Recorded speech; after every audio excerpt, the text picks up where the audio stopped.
하나님 말씀 예레미야서 13장 20절부터 27절까지 교독하겠습니다. 예레미야서 13장 20절부터 27절 20절부터 교독합니다. 너는 눈을 들어 북방에서 오는 자들을 보라. 내게 맡겼던 양떼, 내 아름다운 양떼는 어디 있느냐?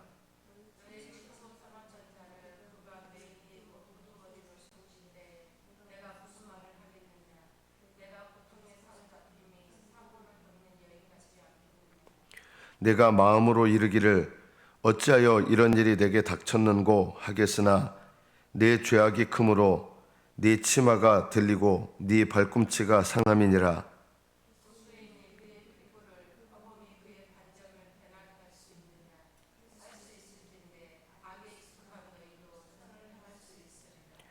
그러므로 내가 그들을 사막 바람에 불려가는 건불같이 흩으리로다.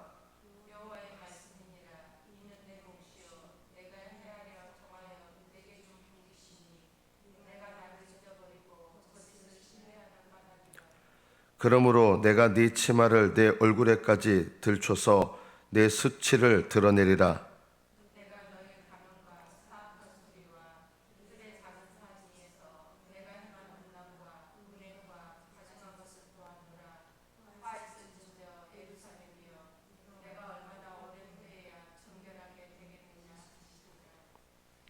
여기까지 받들어 읽겠습니다. 우리는 정치에 너무 관심을 기울일 필요는 없지만 그래도 정치는 이 세상의 또 삶이잖아요. 믿는 사람들이라고 해서 이 세상에 돌아가는 것들에 대해서 무관심할 수는 없습니다. 며칠 전에 일본의 수상이 이제 새로 선출이 됐습니다. 이시바라고 하는 분인데요. 저는 앞으로 이분을 좀 주목하고 싶습니다. 왜냐하면 이 이시바 시게루라고 하는 사람은 자민당의 간사장이었는데 5번 시도 끝에 이제 수상의 자리에 오르게 됩니다. 왜 주목을 하냐면 이분은 일본에서 4대째 기독교인입니다. 일본에서 이게 쉽지 않은 거예요. 일본에서 4대째 기독교인, 우리나라야 뭐 4대째 기독교인 정말 많죠. 그러나 일본에서 4대째 기독교인은 쉽지 않습니다. 그럼 뭘 주목하느냐? 이분이 이제 기독교인인데 앞으로 어떤 자기 신앙과 분명히 정치인으로서의 이 행보를 걸어가는 와중에서 부딪히는 일들이 분명히 있거든요. 당장 그 일본 수상이 되면 일본 사람들 하는 게 있습니다. 우리나라 사람들은 현충원 가잖아요. 일본 사람들은 신사 가서 참배하는데 안 했습니다. 그리고 이분은 이전에 계속 뭘 주장해 왔던 분이냐면 일본의 과거사에 대해서 대한민국에 용서를 빌어야 된다라고 하는 사람이에요. 이게 왜 그러냐면 이게 기독교적인 마인드를 갖고 있어서 그런 것이죠. 저는 이분이 과연 기독교적인 마인드를 갖고 있는 자신의 삶과 자신이 속한 현실의 삶 속에서 이 두 가지를 과연 어떻게 해가면서 살 것인가. 제가 이야기를 왜 말씀드리느냐. 저는 오늘날 우리나라에 그리스도인들이 참 많지만 그리스도인으로서의 정체성을 갖고 있다고 하면서 실제 세상적인 삶과 연결해서 살아갈 때는 세상적으로 살아가시는 분들이 저는 훨씬 더 많다. 제 객관적인 생각을 그래요. 내 신앙적인 베이스를 가지고 세상에서 사는 게 아니라 다니엘이나 사드락, 메삭, 아벳느고처럼 이 세상에 살면서도 그분들이야말로 이렇게 세상과 부딪혔잖아요. 부딪히는 환경인데 그분들은 정말 세상과 부딪히는데 목숨까지 걸어야 되는 그런 부딪힘이었어요. 그런데 그런 가운데서 신앙적인 마인드를 결코 꺾은 적이 없었습니다. 그렇게 살아가는 그리스도인들이 그렇게 많지 않은 거예요. 오늘날에도 역시 마찬가지입니다. 교회에서는 훌륭한 신앙인들인 것 같은데 밖에 가면 세상 사람처럼 사는 거예요. 이런 것이 바로 육신적으로 살아가는 것입니다. 다른 말로 말하면 육신적으로 살아간다는 게 뭐냐? 믿는 사람이 세상적으로 살아가는 것이 육신적으로 사는 것입니다. 저는 상대적으로 더 많은 그리스도인들이 육신적으로 살아가는 것 같습니다. 교회에서 일꾼을 뽑으실 때 믿음 좋은 사람 뽑으면 안 됩니다. 왜 믿음 좋은 사람 뽑으면 안 되냐? 성품과 인격이 준비된 사람을 뽑으면 됩니다. 믿음 보지 마세요. 교회에서요. 일꾼 뽑을 때. 성품과 인격이 훈련된 사람이 믿음이 좋은 거지, 믿음이 좋다고 하는데 성품과 인격이 실제적으로 이상하다, 그거는 믿음이 잘못된 것입니다. 그래서 교회에서 믿음 좋은 사람 뽑는 게 아니라 성품과 인격이 훈련된 사람을 뽑아야 됩니다. 그 사람이 믿음 좋은 사람입니다. 오늘 이 말씀에 보면 우리에게 중요한, 실제로 우리와 연관된 중요한 말씀을 이스라엘 백성에게 말씀하시는 거예요. 첫째, 너는 눈을 들어. 여기 너는 이스라엘입니다. 상징적으로 이스라엘 백성을 가리키는 거예요. 북방에서 오는 자들을 보라. 북방에서 오는 자들은 이스라엘을 침공하러 오는 자들이에요. 근데 이 바벨론이죠. 근데 이 이스라엘을 멸망시키려고 오는 자가 사실은 누구였냐면 이스라엘 백성이 친구 삼았던, 동맹을 맺었던 그런 나라입니다. 바벨론이라는 나라는 처음 이스라엘에 어떻게 등장합니까? 히스기야 왕 때 히스기야 왕이 하나님께서 죽을 병에서 살리신 다음에 부강하게 하셨어요. 아수르와 적대국이었던 바벨론이 이스라엘에게 사신을 보내서 병에서 나온 히스기야를 조문하러 옵니다. 그리고 그 바벨론 신하들에게, 사신들에게 자기 모든 국고와 얼마나 우리가 부강한지를 다 보여줍니다. 자랑하는 마음이었죠. 그때 하나님께서 네가 어떻게 했느냐니까, 제가 보여줬습니다. 네가 보여준 모든 것이 그 나라로 가게 될 것이다. 그런, 거기서부터 이제 본격적으로 바벨론이 등장하는데, 이 바벨론을 친구처럼 동맹을 맺으며 의지했습니다. 그런데 이 나라가 북방에서 쳐들어와서 양떼 이스라엘 백성들을 다 포로로 끌고 가는 거예요. 너의 친구 삼았던 자가 너의 위에 우두머리가 된다. 왜 이렇게 되냐는 거예요. 바벨론은 친구를 삼을 자가 아니었습니다. 하나님께서 끊으라고 한 나라였어요. 그런데 이 바벨론을, 하나님을 의지하기보다는 이 바벨론이 힘이 강하니까 바벨론이라는 나라를 의지하면서 이스라엘 백성이 바벨론과 동맹을 맺으면서 바벨론이 점점 강성해지잖아요. 그러니까 점점 그 강성해지는 바벨론과 친하면서 들어오게 된 것이 있습니다. 들어온 문화, 그게 뭘까요? 우상숭배입니다. 그전에도 이스라엘 백성은 우상숭배를 했던 나라지만 점점 강해지는 바벨론, 그러니까 이스라엘 백성들이 믿음이 없으니까 그 바벨론 나라의 우상, 그렇게 점점 나라가 세지는 우상을 수입하는 거예요. 여러분 장사하시는 분들 보통, 내가 어디 그 장사 시작하려고 그러면 보통 뭘 생각합니까? 그 장사하는 그 장소가 잘 돼서 나간 집인지 망해서 나간 집인지, 이거 굉장히 중요하잖아요. 장사하시는 분들이요. 망해서 나간 집은 거기 늘 망해요. 실제로 그래요. 세상적으로 보면 망해서 나간 집은 그 다음에 들어온 집 또 망하고 늘 바뀌어요. 잘 되는 게 그렇게 많지 않아요. 잘 되는 장소에서 잘 돼서 나간 집은 그 장소에 들어오려고 하는 장사하시는 분들 많죠. 그런 것처럼 이스라엘 백성이요, 바벨론의 우상숭배하면 잘 되리라고 생각하는 이 세상적인 마인드를 갖고 있었던 거예요. 그래서 우상숭배가, 특히 바벨론의 우상숭배, 이게 바벨론의 우상들이 제일 힘있다고 여기는 거예요. 이 우상숭배를 온 이스라엘 전역에 이렇게 퍼지게 됩니다. 이 우상숭배가 이스라엘을 결국은 망하게 하는 원인이 됩니다. 이스라엘 백성들은 이것이 우리를 보호해 준다고 생각했는데 이것이 이스라엘 백성들을 망하게 합니다. 이 말씀은 우리에게 뭐와 상관이 있습니까? 어찌하여 이런 일이 내게 일어나는가? 이해할 수 없는 일이 일어났죠. 이 말씀 우리하고 상관이 없을까요? 우리도 이스라엘 백성과 비슷한 것들이 있습니다. 하나님과 친해지지는 않으면서 하나님을 섬기는 것처럼 보이는 행위가 있습니다. 그게 뭐냐면 종교입니다. 종교. 신앙이 아닌 종교. 제가 여러분에게 말씀드리는 종교라고 하는 거는 그냥 세계의 종교 이런 의미가 아니라 신앙적이지 않은 겉으로 드러난 행위들, 겉으로 행위로 나타나는 종교의 모습들, 예배 드리고 하나님과 친해지는 것이 예배의 목적인데 그런 것은 없이 겉으로 드려지는 예배에 그냥 만족해버리는 거, 이런 건 종교죠.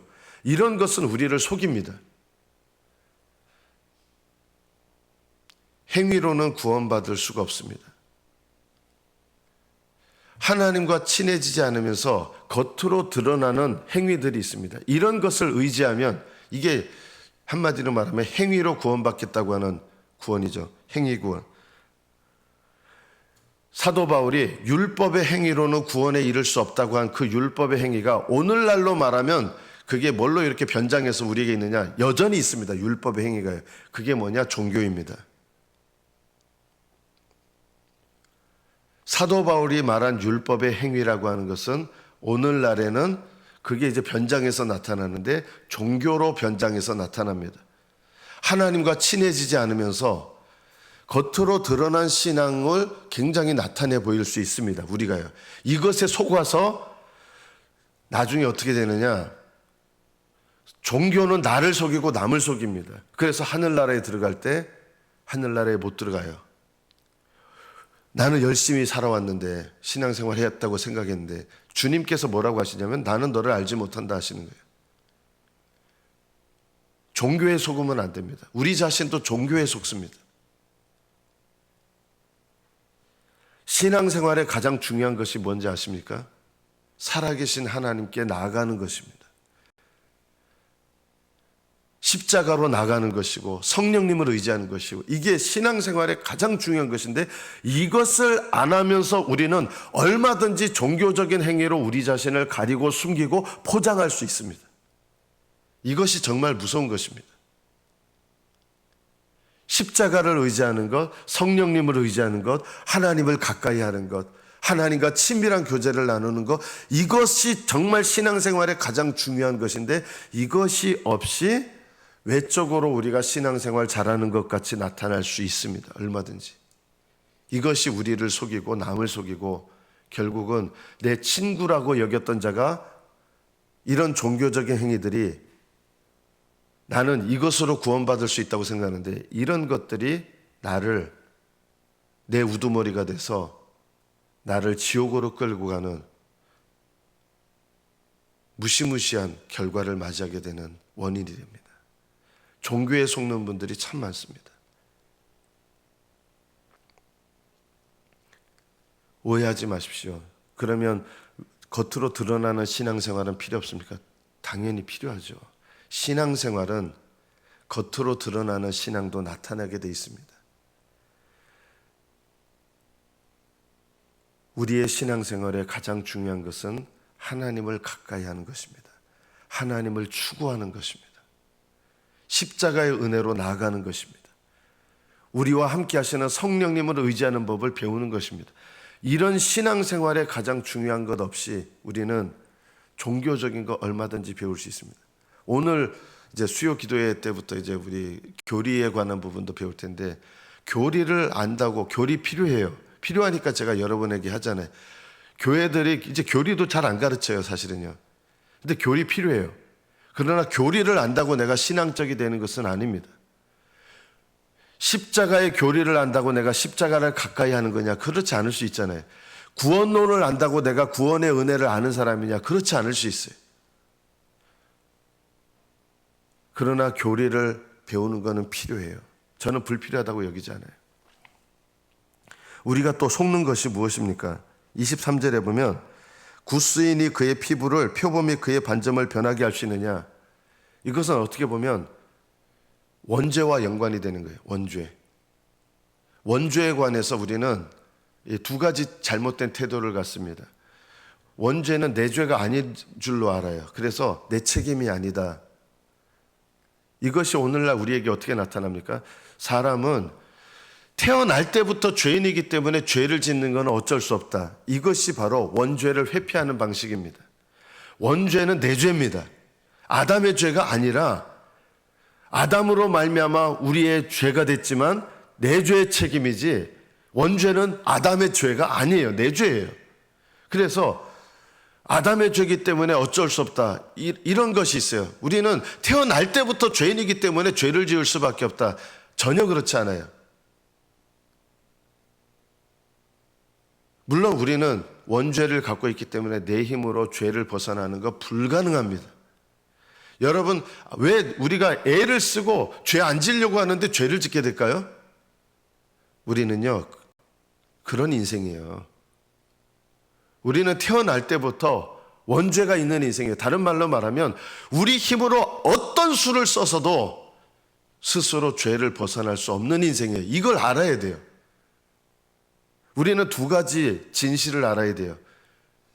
우리 노력으로는 죄를 어떤 방법을 써도 우리 노력으로는 벗어날 수 없다.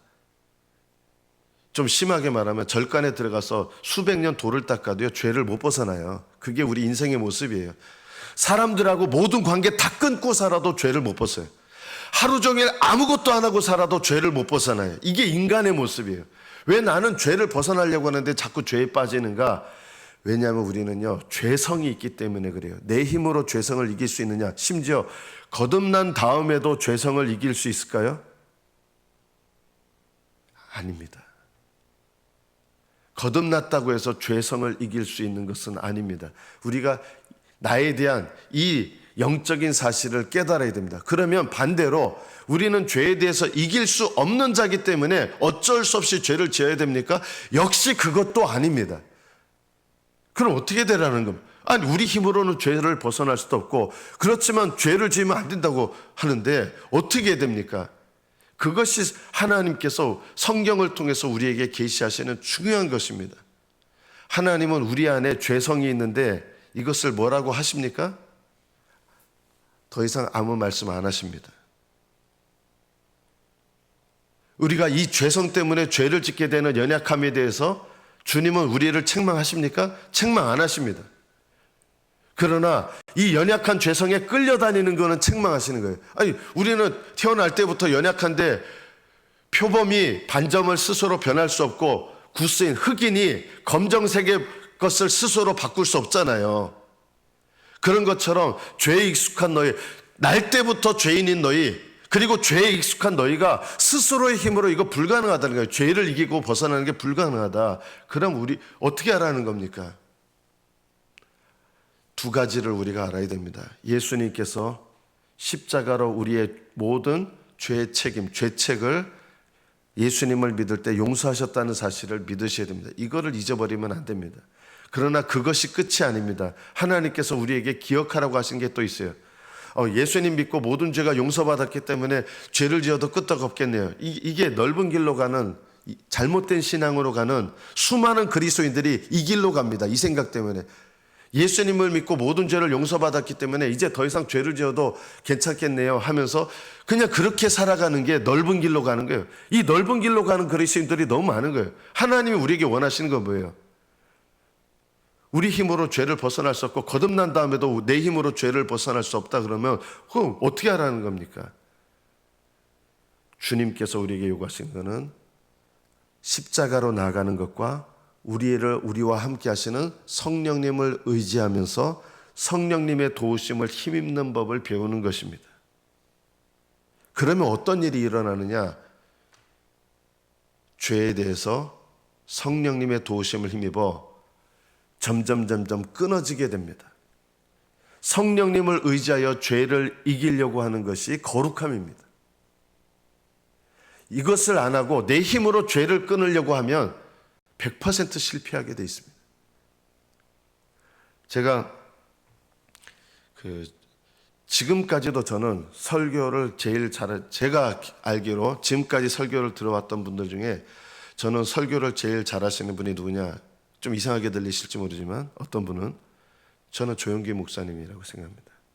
그리고 저는 이 조영기 목사님 설교를 직접 교회에서 어렸을 때부터 이제 들었거든요. 제가 이제 기억에 남는 게 있어요. 믿음이 없을 때도 그 조영기 목사님 설교를 통해서 어렸을 때 이제부터 기억에 남는 게 뭐였냐? 지금도 그거는 정말 훌륭하신 점이었다고 생각해요. 조영기 목사님 맨날 설교하실 때 무슨 능력받아 뭐 이런 거 하시는 줄 알죠? 조영기 목사님 설교의 가장 중요한 점이 뭐였냐? 제가 기억하는 게 이겁니다. 십자가의 은혜를 의지하는 것입니다. 날마다 십자가로 나가라. 십자가 보혈을 의지하라.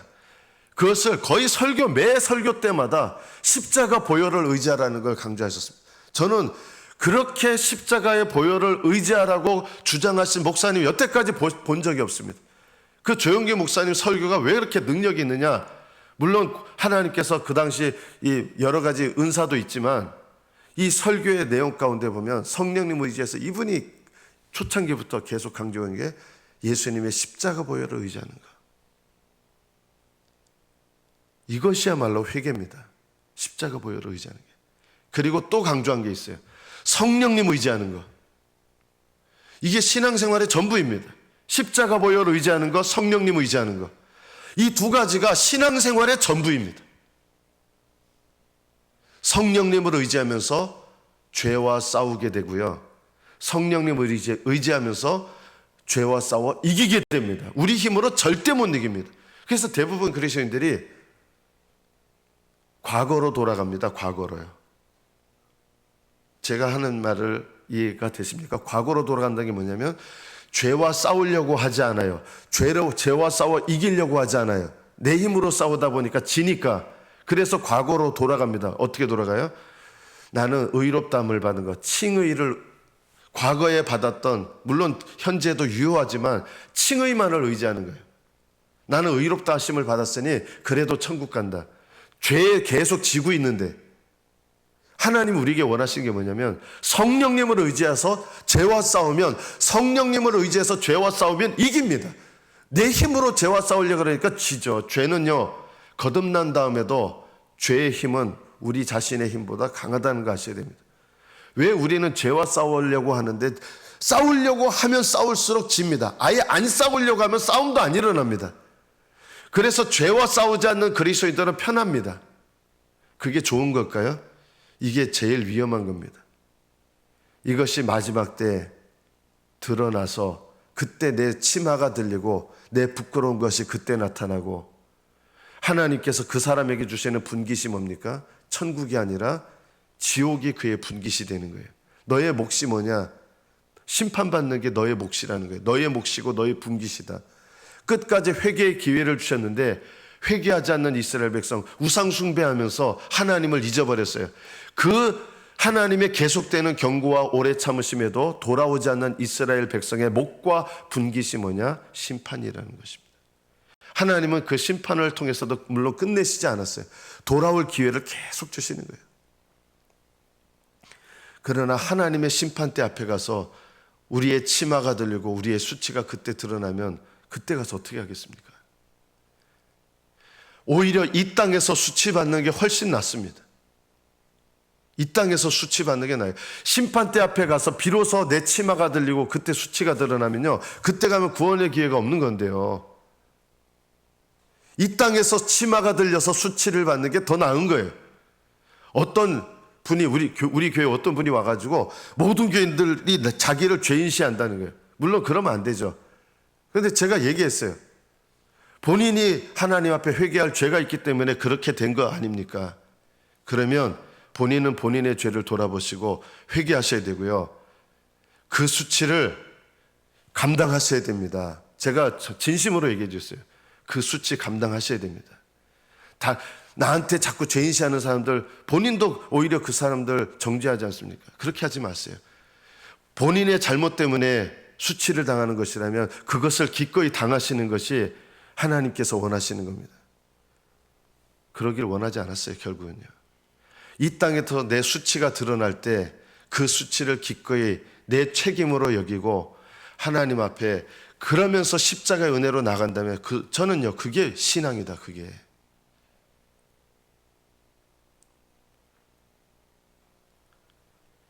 하나님께서 이 땅에서 내 치마가 들려서 수치가 드러나게 하는 것, 오히려 그것은요, 내 영혼을 돌아오게 하시는 하나님의 은혜라는 걸 알아야 됩니다.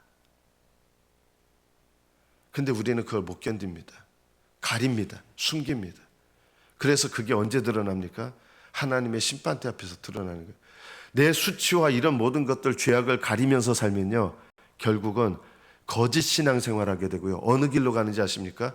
종교인의 길로 가는 것입니다. 신앙인이 아니라 종교인의 길로 갑니다. 그래서 훨씬 더 많은 그리스도인들이 신앙의 길로 가는 게 아니라 종교의 길로 가는 겁니다. 하나님을 잊어버리고 거짓을 신뢰하는 까닭이라는 것입니다. 종교는 정확하게 말하면 거짓입니다.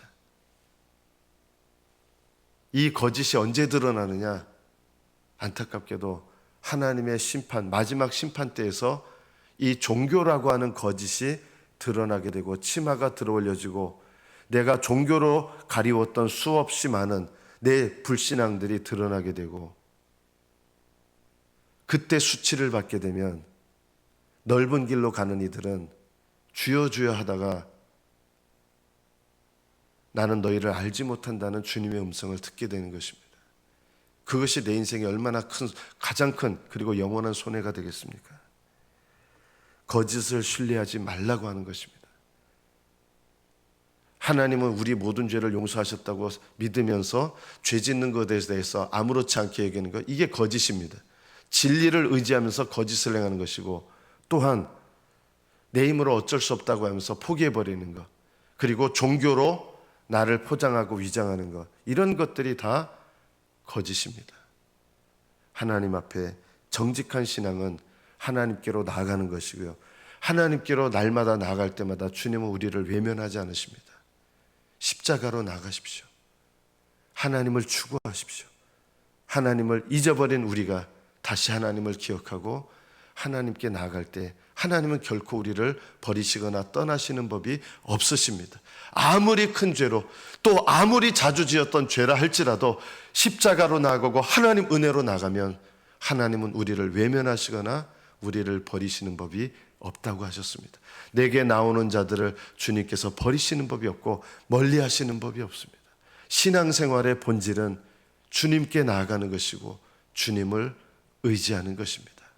십자가를 의지하시고 성령님을 의지하셔서, 성령님 의지하는 게 뭡니까? 늘 주님을 의지하면서 하나님의 능력과 은혜를 힘입어 거룩함을 힘쓰는 것, 내 힘이 아니라, 이런 것이 성령님을 의지하는 것입니다. 십자가와 성령이 내 삶을 인도하시는 능력이 되시기를 축복합니다. 기도하겠습니다. 하나님,